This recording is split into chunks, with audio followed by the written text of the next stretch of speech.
What's going on, Jerome's? So now that the 2023 Vikings season is dead and gone, uh, just looking back, super frustrating, right? All the turnovers at the beginning of the season, and then the injuries pile up and all that stuff. And Kevin O'Connell has shown some great moments of brilliance as a head coach, and he's shown some issues, like play calling in high leverage spots, game management, management expectations of the locker room, the way that they just no called, no showed against Green Bay with everything on the line in your building against your most hated rival, and it's incomplete, right? So through 2 years, Kevin O'Connell, 20-14, won the division once, went to the playoffs once. It's very similar to how Mike Zimmer started out. And with O'Connell, I still believe in him, right? So he's a young head coach, and he's finding his way as a play caller. He's finding his way as a head coach, but he has to keep learning from his mistakes, right? And last year, 13-4, was that a bit of an aberration? Maybe.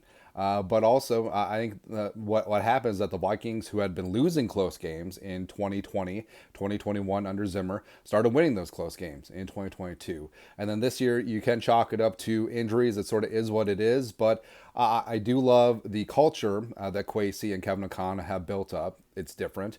The whole Ted Lasso positivity, people waving at Brian O'Neill in the hallways now. It's not the fear-based organization like Eric Kendricks called the former regime last season. So we'll see.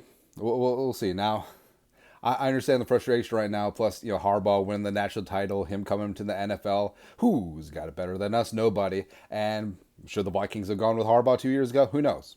Would have been a disaster. Would Harbaugh have taken the team to the Super Bowl last year? Would Harbaugh have overcome all the injuries this year? Don't know. Right, but I do like what they built, especially offensively. They're getting the most out of Justin friggin' Jefferson.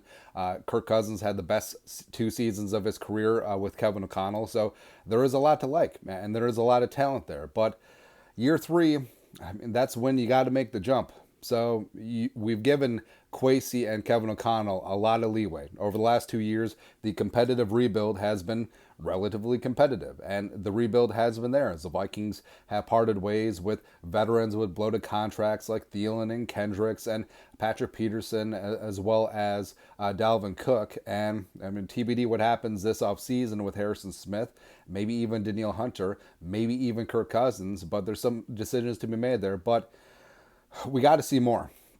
We got to see some progressions because we say this all the time. Don't let good be the enemy of great. Is Kwesi a good GM? Jury's still out. Is Kevin O'Connell a good coach? I'm willing to say yes. But can he be great? Can Kwesi be great? Can Kwesi and the New Age analytics Wall Street edge, like, can that work? Or is it meat and potatoes? You got to be a former player. You got to chew all the dip. That guy can play versus the numbers, right? And his first 2 draft classes haven't had many key contributors. Right? The whole Lewis Cine, the whole Andrew Booth Jr., the whole Addison, that's a hit. It's kind of nice. Ed Ingram's been starting and been sort of up and down, and Ivan Pace Jr. you didn't even draft, right? So UDFA, but we got to see more.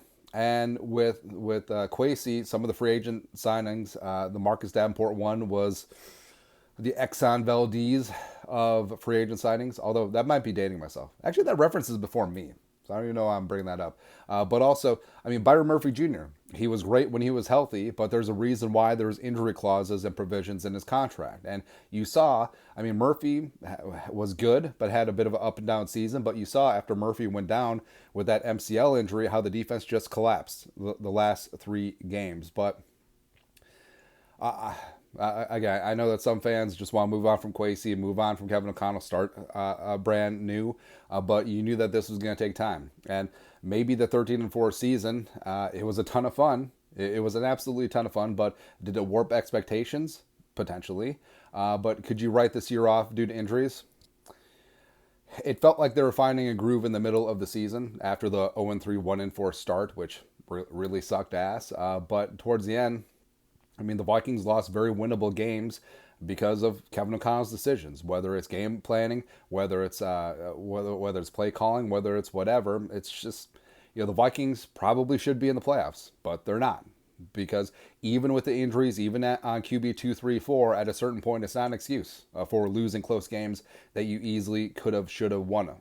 But now we got to see more. I mean, Kwesi's got to start hitting on these free agents. He's got to start hitting on the quarterbacks. He's got to start hitting on the draft picks. And Kevin O'Connell has to prove that he's developing. He's got to prove that he can be an inflow game caller. He's got to prove that he can be a solid game manager. He's got to prove that he can get these guys up and actually show up in the most important games of the year. Didn't do it this season, right? But I do have faith. I think that they will get it right. And also, they're going to have their opportunity to draft the quarterback of the future high in this year's draft. And it's a very deep quarterback class, could be one of the deepest in NFL history. And the Vikings will likely, get a decent selection, whether it's trading up, whether it's sticking and picking at 11, whether it's making a minor move up, they can get their guy. And now we get to see what's going to happen. I think they will re-sign Kirk. I think that the Vikings certainly have a chance to be elite next year, especially if Brian Flores returns, especially if they keep Danielle Hunter. And no excuses. I feel like, the 13-4 season definitely put the regime on scholarship, because think of what would happen. Like, say the Vikings went 8-9 last year, or worse, and then they followed up with a 7-10. I mean, those butts would be plenty hot heading into year 3. Now, I'm not saying that they're on the hot seat headed into 2024. I will say that it's warm. I will say that if things go south next year, excuses, injuries aside, I think that it could be time to pay the piper. Because, I mean, you look around the league, and basically teams outside of the Steelers, like, they'll make changes. Like, if you don't get it done in 3 years, whether you're GM or head coach, you could be gone.